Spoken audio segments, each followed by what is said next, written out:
Hi dear students, life lines of national economic chapter के इस tutorial में आइए हम लोग रोडवेज को पढ़ते हैं, जिन्हें हम सड़कें भी कहते हैं। सड़क मार्ग जो कच्ची पक्की सीमेंटेड मेटल सब मिलती हैं, और ट्रांसपोर्ट का सबसे बड़ा नेटवर्क यही रोडवेज होती हैं।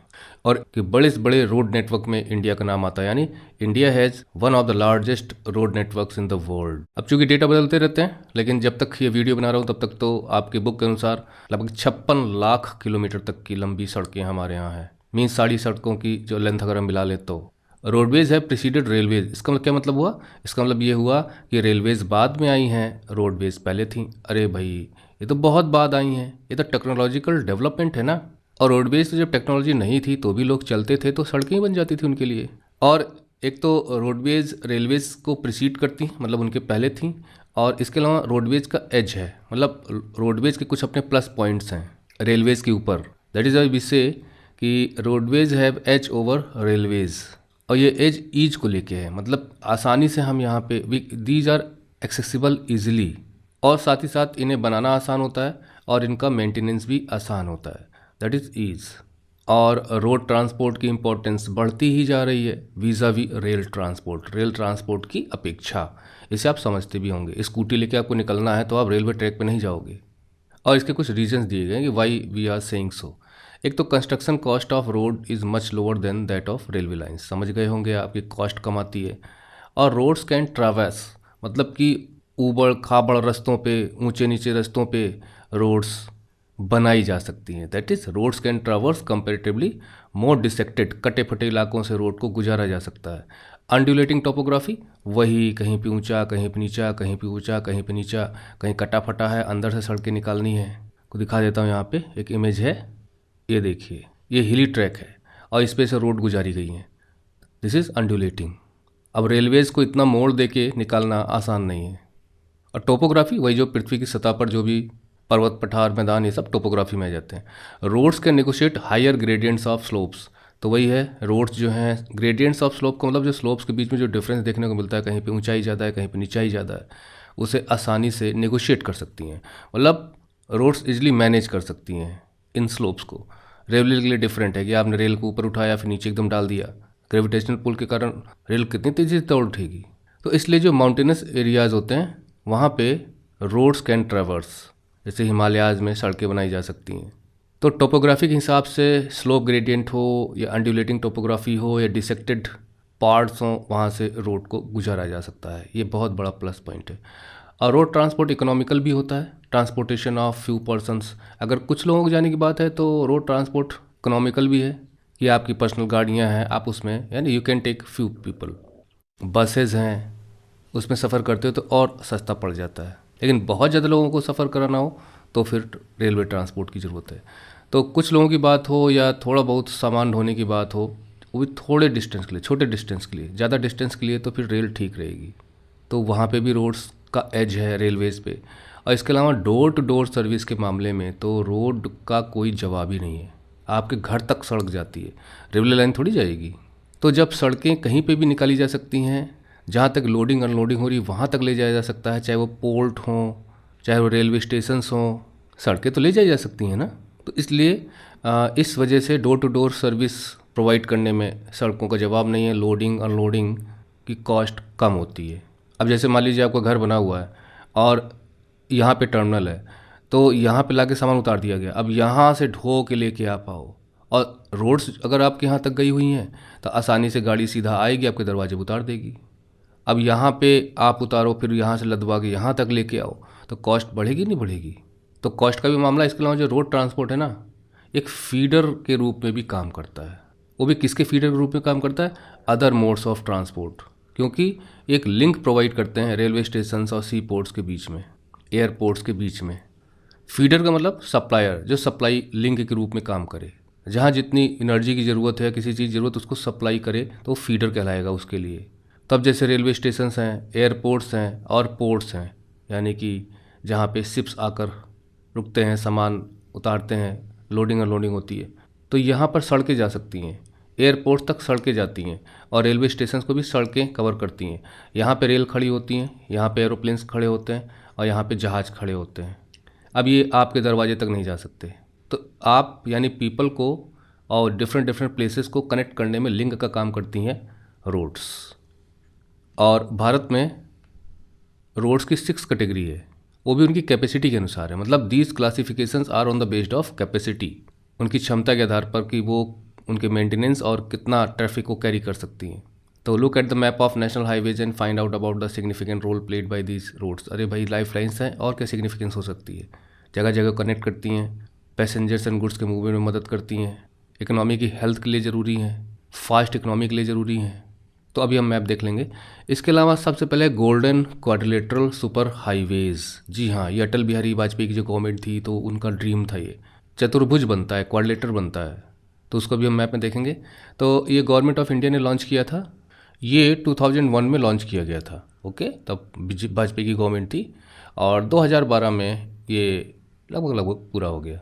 और ये 4 मेट्रो सिटीज़ को कनेक्ट करता है।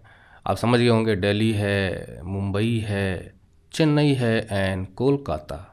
और इस तरह से इसका फिगर बनता है। तो किनको लिंक करता है? दिल्ली को, कोलकाता को, चेन्नई को, मुंबई को। और ये सुपर हाईवेज़ 6 लेन सुपर हाईवेज़ हम इन्हें कह सकते हैं। सुपर हाईवेज़ दरअसल ये स्पीड पे डिपेंड करता है। आजकल तो एक्सप्रेसवेज बन रहे हैं, यानी कि हाई स्पीड व्हीकल्स उस पर चलती हैं और कई लेन की सड़कें होती हैं ये।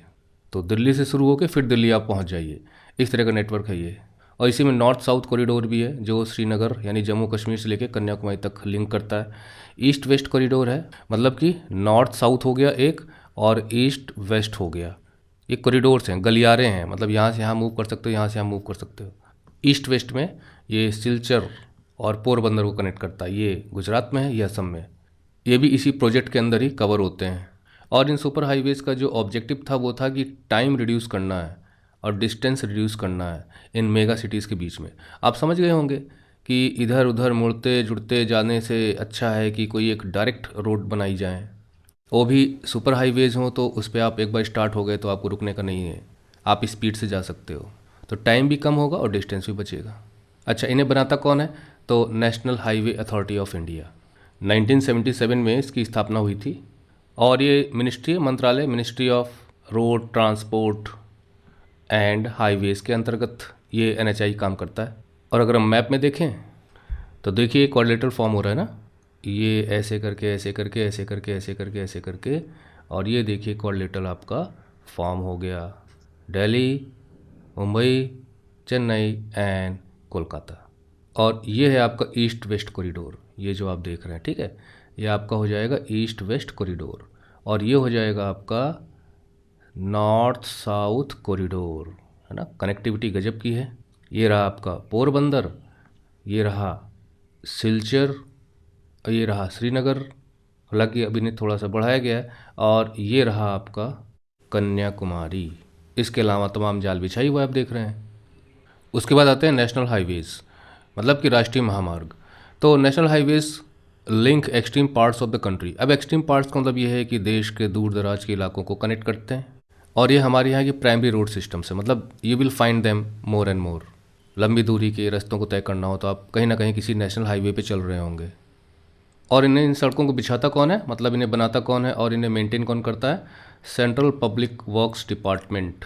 ये भारत सरकार का डिपार्टमेंट सेंट्रल गवर्नमेंट के अंतर्गत काम करता है और अलग मिनिस्ट्री के तहत काम करता है, जैसे ministry of housing and urban affairs. 1854 में स्थापना हुई थी इसकी। अगर हम इसके रूट तक जाएं तो बहुत से काम इसके होते हैं।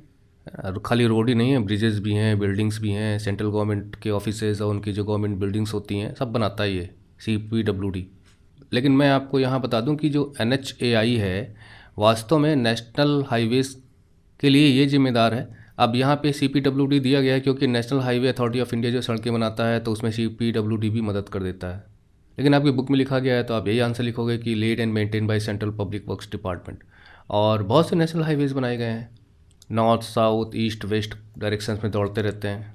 इसी में आपका एक जिक्र किया गया है द हिस्टोरिकल शेर शाह सूरी मार्ग, जिसे नेशनल हाईवे नंबर 1 कहा गया, GT रोड के नाम से भी जाना जाता है, दिल्ली से अमृतसर के बीच में।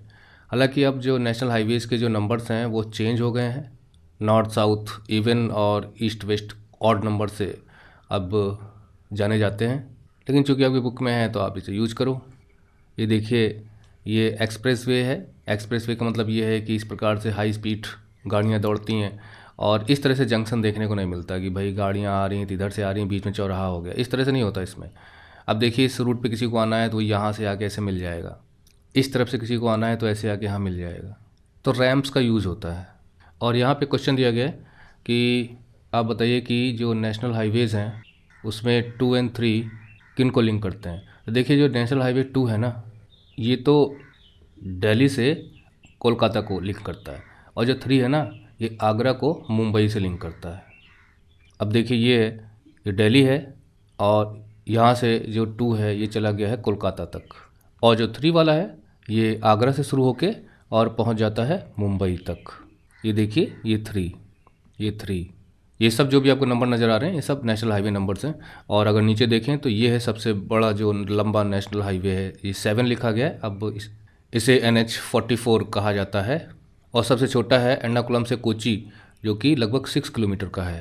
अब देखिए ये भी नेशनल हाईवे है, और जबकि 6 किलोमीटर से भी ज़्यादा सड़कें आपके शहरों में मिल जाएंगी, लेकिन हमें नेशनल हाईवे नहीं कह सकते। तो नेशनल हाईवे जनरली एक प्रकार से इंट्रा स्टेट कनेक्टिविटी भी हैं, डिफरेंट स्टेट्स को जोड़ती हैं और बड़े बड़े शहरों को जोड़ती हैं। इसके बाद है स्टेट हाईवेज़, सड़क महामार्ग। तो इनका क्या काम होता है भाई, ये लोग क्या करते हैं कि जो स्टेट की कैपिटल है, जैसे यूपी है तो यूपी की कैपिटल लखनऊ हो गई, तो जो डिफरेंट डिस्ट्रिक्ट्स हैं उसी स्टेट में उनके हेडक्वार्टर्स को जोड़ने का काम करती हैं, उन्हें स्टेट हाईवेज़ कहते हैं। तो लखनऊ से इलाहाबाद यानी प्रयागराज, और वाराणसी, कानपुर, एट्सेट्रा एट्सेट्रा। अब इनका निर्माण कौन करता है, निश्चित है कि NHAI तो करेगा नहीं। तो स्टेट्स के भी अपने PWD डिपार्टमेंट्स होते हैं। इसके पहले सी नहीं लगाओगे आप, अगर आप स्टेट हाईवेज़ का जिक्र कर रहे हैं तो स्टेट पब्लिक वर्क्स डिपार्टमेंट, और स्टेट में भी होती हैं, यूनियन टेरिटरीज़ में होती हैं। तो अगर क्वेश्चन 1 में आता है कि स्टेट में तो इन्हें स्टेट हाईवेज़ कहा जाता है, तो यूनियन टेरिटरीज़ में क्या कहा जाएगा, तो वहाँ भी उन्हें स्टेट हाईवेज़ ही कहा जाएगा। इसके बाद आती हैं डिस्ट्रिक्ट रोड्स, जिला सड़कें। तो सुपर फाइन तो ये हो जाएंगी, सुपर फास्ट है ना, और एक्सप्रेस वेज तो हाई स्पीडी मूवमेंट होता है। वो फिर नेशनल हाईवेज़ हो गई, राष्ट्रीय महामार्ग हो गया, उसके बाद स्टेट हाईवेज़। अब डिस्ट्रिक्ट रोड्स, तो ये रोड क्या करती हैं, देखिए पहले अब जब हम स्टेट में गए तो स्टेट में जो कैपिटल होती है उससे डिफरेंट सिटीज़ को जोड़ा। सिटीज़ को मतलब जो उनके डिस्ट्रिक्ट हेडक्वार्टर्स हैं उनको। अब डिस्ट्रिक्ट पे आ जाएंगे जब, तो ये क्या करती हैं, कनेक्ट करती हैं डिस्ट्रिक्ट हेडक्वार्टर को जो ज़िले के जो अदर पार्ट्स हैं उनसे। तो एक ज़िले में कई टाउन होते हैं, तो डिस्ट्रिक्ट में जितने टाउन्स हैं उनको कनेक्ट करती हैं। और हाँ, जो NH नेशनल हाईवेज़ होते हैं वो तो कहीं से भी गुजर सकते हैं। आखिर गुजरेंगे कहाँ से, सिटी से ही तो गुजरेंगे। वो सिटीज़ किसी न किसी स्टेट में होंगी और कोई ना कोई डिस्ट्रिक्ट भी होगा वो अपने आप में। अब प्रयागराज एक सिटी है तो डिस्ट्रिक्ट भी तो है। तो इनको कौन मेंटेन करता है, जिला परिषद। तो डिस्ट्रिक्ट रोड्स डिस्ट्रिक्ट हेडक्वार्टर को other parts of the district से कनेक्ट करते हैं, उनको जिला परिषद मेंटेन करता है। अब जिला परिषद क्या होता है भाई, पंचायती राज सिस्टम में हमने एक्सप्लेन किया हुआ है, पॉलिटिकल साइंस में जाके पढ़िए ना, पढ़ लीजिए, थोड़ा जानकारी कर लीजिए। कि मैंने बताया था कि 3 टियर सिस्टम है जिसमें अपेक्स बॉडी होती है जिला परिषद, फिर एक ब्लॉक लेवल होता है जो पंचायत समिति, और फिर ग्राम सभा लेवल पे ग्राम पंचायत। एनीवे, इसके अलावा और भी सड़कें हैं, आपके घर के बगल से भी तो कोई ना कोई सड़क गुजरती होगी। अगर आप गांव में रहते हैं तो रूरल रोड्स होती हैं, ग्रामीण सड़कें जो रूरल एरियाज़ को लिंक करती हैं, गांव को टाउन से लिंक करती हैं। जैसे मैंने बताया डिस्ट्रिक्ट है, डिस्ट्रिक्ट टाउन को कनेक्ट करेगा, और उसके बाद जो विलेजेस हैं तो विलेजेस को टाउन से कनेक्ट करना है ना, सड़कें चाहिए। तो अदर रोड्स में रूरल रोड्स आ जाएंगी जो गाँव को अलग अलग टाउन से कनेक्ट करती हैं। और 2000 में ही ये स्टार्ट की गई थी अटल बिहारी वाजपेयी गवर्नमेंट के ही शासनकाल में, जैसे उन्होंने गॉर्डन कॉरिडोर का ड्रीम देखा था। तो PM प्रधानमंत्री ग्रामीण सड़क योजना PMGSY इसका बहुत बड़ा योगदान है, रूरल कनेक्टिविटी को डेवलप करता है। हमने देखा PWD डिपार्टमेंट हो गया, तो नेशनल हाईवे अथॉरिटीज़ हो गई, उसके अलावा PMGSY हो गया। गजब का काम ये भी कर रहा है, ये योजना अच्छी वर्क कर रही है, रूरल कनेक्टिविटी को डेवलप कर रही है। अब पूर्वोत्तर क्षेत्र में तो बहुत बढ़िया काम हो रहा है इस वक्त, जब मैं वीडियो बना रहा था। और ऐसा कहा जाता है कि रोड्स रिकॉर्ड स्तर पर डे बनती हैं। और जो इस वक्त road transport and highways ministry देख रहे हैं वो नितिन गडकरी जी हैं, मत भूलिएगा। ये नहीं भी होंगे, आप बाद में भी देख रहे होंगे इस वीडियो को, तो this person has contributed a lot in the development of this life lines of economy, that is road transport. और रेलवे मिनिस्ट्री भी बहुत अच्छा काम कर रही है, आगे हम देखेंगे। और इस योजना के तहत, योजना ज़रूर याद रखिएगा आप, इस योजना के तहत स्पेशल प्रोविजंस ऐसे बनाए जाते हैं कि हर गांव जो देश में है उसे किसी न किसी बड़े कस्बे से जोड़ा जाए और ऐसी रोड्स बनाई जाएँ जो ऑल सीजन मोटरेबल रोड्स हों, मतलब बरसात में ख़राब ना हो और गाड़ियाँ उस पर दौड़ सकें। इसके अलावा बॉर्डर रोड्स हो गई, ये तो बहुत ही ज़्यादा स्ट्रेटेजिक भी होती हैं। तो बॉर्डर रोड्स जनरली जो भारतीय डिफेंस फोर्सेस हैं, खासकर जो हमारा चाइना से बॉर्डर लगा हुआ है, वहाँ बहुत इंपॉर्टेंस रखती हैं। They have strategic importance. तो इसलिए बॉर्डर रोड्स ऑर्गेनाइजेशन है एक, जिसे हम BRO कहते हैं, एक गवर्नमेंट ऑफ इंडिया की अंडरटेकिंग है। वो कंस्ट्रक्ट करता है इन रोड्स को और उन्हें मेंटेन भी करता है बॉर्डर एरियाज़ में जो कंट्री के हैं। और इसकी स्थापना 1960 में हुई थी और मेन काम जो इसका था कि जो हमें रणनीतिक हिसाब से, हमारे डिफेंस पर्पज़ के हिसाब से जो इम्पोर्टेंट रोड्स नेटवर्क है उसको डेवलप करना है, वो भी northern and north eastern border areas. तो आप समझ गए कि चाइना के बॉर्डर की तरफ हम इशारा कर रहे हैं। और वास्तव में देखा जाए तो जो BRO है ना, इसको डिफेंस फोर्सेस के अधिकारी इसमें रहते हैं काफ़ी ज़्यादा, क्योंकि वो डिसाइड करके बता देते हैं कि हाँ कहाँ पे हमें सड़कों की ज़रूरत है, जिससे हमारा लॉजिस्टिक अच्छे से मूव कर सके। तो ये roads have improved accessibility in areas of difficult terrain.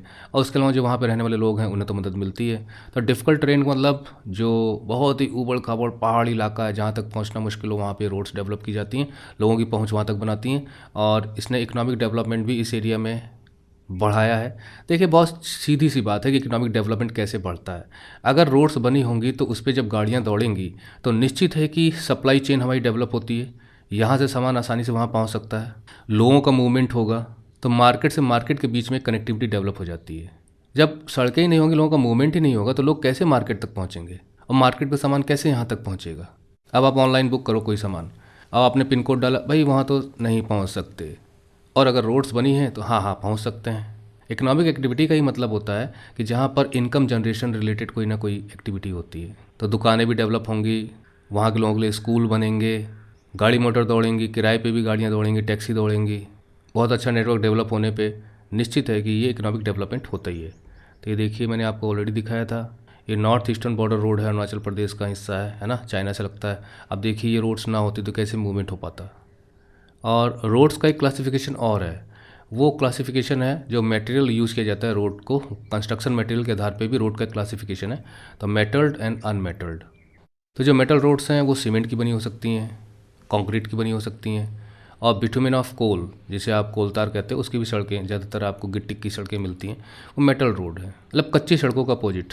और इसलिए इन्हें ऑल वेदर रोड्स कहते हैं। बरसात के मौसम, ऑल वेदर रोड का मतलब ये है कि बरसात के मौसम में भी इन्हें यूज़ किया जा सके। और जो अनमेटल रोड्स हैं, कच्ची सड़कें हैं, वो रेनी सीजन में यूज़ के लायक नहीं रह जाती, मतलब मिट्टी की सड़कें, उनके ऊपर कोई भी कंक्रीट नहीं पड़ा हुआ है। तो इसके बाद रेलवेज़ का नंबर आएगा, उसे हम अगले ट्यूटोरियल में पढ़ेंगे। तब तक के लिए आपसे विदा लेते हैं। Thank you for watching the video tutorial. Study well and score well.